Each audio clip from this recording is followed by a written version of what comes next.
Ahoj,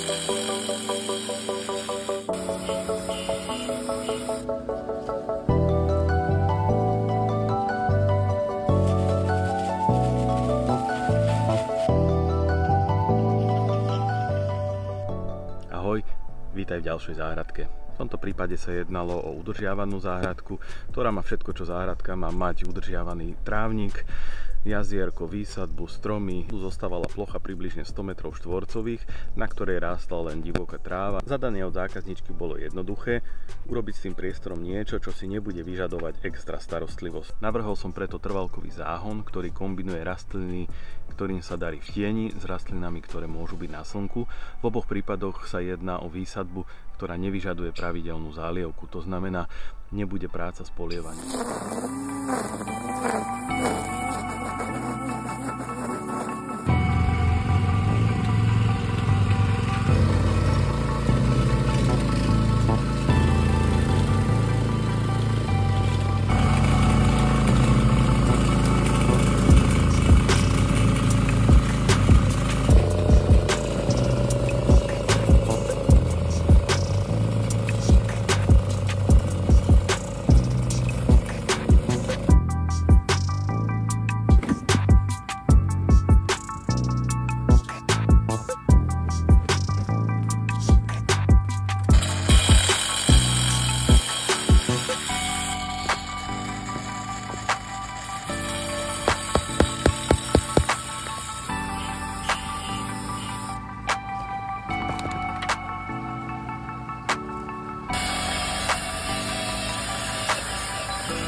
A už v pôvodnej záhrade bolo zakomponované ohnisko, akurát sme ten priestor okolo urobili tak, aby bolo jednoduchšie prístupné.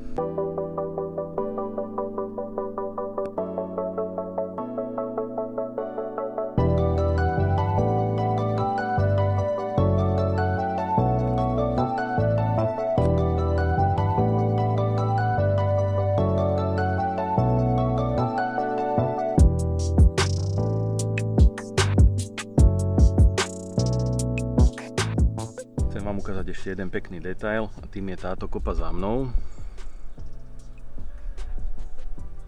Jedná sa o všetok možný záhradný odpad, to znamená konáriky, lístie a tak ďalej, ktorý sa zhromažďuje na tejto kôpke, vytvorený s jednoduchým zámerom, aby mali aj ježky kde spávať. A takýchto detailov, ktoré myslia na zvieratka v záhrade, je tu samozrejme viacej. Takže palec hore a buď ako Tánička, myslí aj ty na zvieratka.